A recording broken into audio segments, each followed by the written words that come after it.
Hello students, welcome to SC economics classes. আচ্ছা, আজকে যে অঙ্কটা আছে সেটা হচ্ছে কি আমার র্যাঙ্ক কোরিলেশনের ওপর। তো র্যাঙ্ক কোরিলেশন হচ্ছে এমন একটা জিনিস, কোরিলেশন হচ্ছে এমন একটা জিনিস যেটা হচ্ছে আমরা দুটো ভ্যারিয়েবলের মধ্যে রিলেশনকে বোঝায়। ঠিক আছে, অর্থাৎ দুটো ভ্যারিয়েবলের মধ্যে যে সম্পর্ক সেটাকে বোঝানোর জন্য আমরা কোরিলেশন কথাটা ইউজ করি। এখন এই কোরিলেশন একটা তো আমাদের সিলেবাসে মেনলি দুটো আছে, একটা হচ্ছে কি কার্ল পিয়ারসন, আর আরেকটা আছে স্পিয়ারম্যানের র্যাঙ্ক কোরিলেশন। আমি স্পিয়ারম্যানের র্যাঙ্ক কোরিলেশনটা দিয়েই আগে শুরু করব। ঠিক আছে, আহ, কি করে আমার অঙ্কগুলো হয়, বা এর ভ্যালু কত হতে পারে, কত থেকে কত, মানে ভ্যালুর রেঞ্জটা কি, সেই সবটাই আমি বলে দেবো। ঠিক আছে, যে কোনো কোরিলেশনের ক্ষেত্রে আমার ভ্যালু যেটা তার রেঞ্জটা +1 থেকে -1 এর মধ্যে ভ্যারি করে। ম্যাক্সিমাম র্যাঙ্ক মানে কোরিলেশনের ভ্যালু হতে পারে, কোএফিসিয়েন্টের ভ্যালু হতে পারে +1, আর মিনিমাম -1 তার মধ্যেই থাকবে। যদি 0 হয় তাহলে আমাদেরকে বুঝে নিতে হবে দুটোর মধ্যে কোনো রিলেশন নেই, দুটো ভেরিয়েবলের মধ্যে কোনো রিলেশন নেই। র্যাঙ্ক কোরিলেশন জিনিসটা কি? র্যাঙ্ক কোরিলেশন, ধরো এখানে আমি যে অঙ্কটা দিয়েছি, দুজন জাজ আছে, একজন জাজ 1, একজন জাজ 2, 6জন স্টুডেন্ট আছে, ওনারা ডান্স কম্পিটিশনে আমার ধরে নিলাম। তো সেখানে R1 6জনকে এই 6টা র্যাঙ্ক দিয়েছে। ঠিক আছে, R2 এক্স্যাক্টলি অপোজিট ডিরেকশনে র্যাঙ্কটা দিয়েছে। ঠিক আছে, তাহলে আমরা এখান থেকে ধরেই বুঝে নিতে পারছি, মানে দেখেই ধরে নিতে পারছি যে, বা বুঝে নিতে পারছি যে র্যাঙ্ক কোরিলেশন কোএফিসিয়েন্টের ভ্যালু -1 হবে। কিন্তু আমরা এটা প্রুফ করব কি করে, মানে ফর্মুলাটা কি বার করব কি করে ফাইন্ড আউট করব কি করে? তো বেসিক্যালি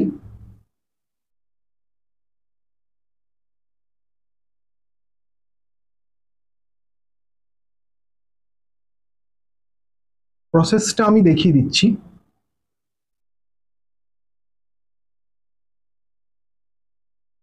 লিখে ফেললাম কলামে, R2 এর এক্স্যাক্টলি অপোজিট 6, 5, 3, 2, সরি 4, 3, 2, 1। তাহলে ডি মানে ডিফারেন্স বা ডেভিয়েশন, যাই হোক, R1 - R, তাহলে 1 - 6 মানে -5, এটা -3, এটা -1, এটা আবার 1, এটা 3, এটা 5। স্কোয়ার ভ্যালুটা আমাদের ইম্পর্টেন্ট দরকার এখানে, কারণ না হলে নেগেটিভ ভ্যালুগুলো আমি দূর করতে পারবো না। তাহলে -5 স্কোয়ার মানে হচ্ছে 25, এটা 9, এটা 1, 1 স্কোয়ার 1ই হয়, 9, অ্যান্ড ফাইনালি 25। তাহলে সামেশন অফ ডি স্কোয়ারটা আমার কত হচ্ছে? 25 টু যা 50, 50 অ্যান্ড 18 প্লাস 2 20, তাহলে 70।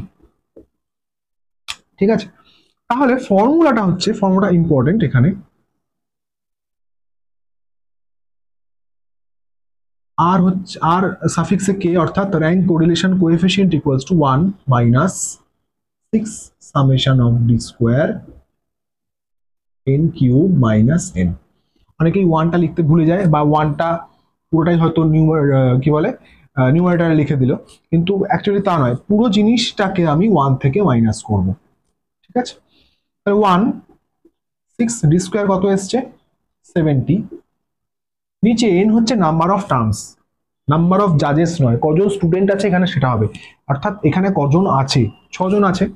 তাহলে 6 কিউব যা কত হয়? 216 মাইনাস 6, 1 মাইনাস 420 বাই 210, তার মানে এটা কেটে গিয়ে 2 হবে। তার মানে 1 মাইনাস 2, দ্যাট ইজ -1। তার মানে পারফেক্টলি নেগেটিভ কোরিলেশন, -1 মানে perfectly negative correlation, exactly opposite ডিরেকশনে রয়েছে, বা প্রুভ হয়ে গেল কিন্তু। ঠিক আছে, পরের ভিডিওতে আমি দেবো এক্স্যাক্টলি সেম হলে +1 হবে। ঠিক আছে, আজকে এটা স্ক্রিনশট তুলে নাও যাতে করে নিতে পারো। ফর্মুলাটা কিন্তু, এই ফর্মুলাটা কিন্তু কোনো র্যাঙ্কের রিপিটেশন নেই, তাই জন্য আমার এই ফর্মুলা। যদি রিপিটেশন থাকতো তাহলে আমার অন্য ফর্মুলা। আর এই ফর্মুলা শুধুমাত্র আমার র্যাঙ্ক কোরিলেশনের ক্ষেত্রেই কাজে লাগে। কার্ল পিয়ারসনের কোরিলেশন কোএফিসিয়েন্টের ক্ষেত্রে আমার অন্য ফর্মুলা। তো এই ফর্মুলাটা কাজে লাগিয়ে আমার সমস্ত উইদাউট রিপিটেশনের যে অঙ্কগুলো আছে সব অঙ্ক সলভ হবে। তো এটা তোমরা স্ক্রিনশট তুলে নাও যাতে করে নিতে পারো। ঠিক আছে, আজকে এইটুকুই।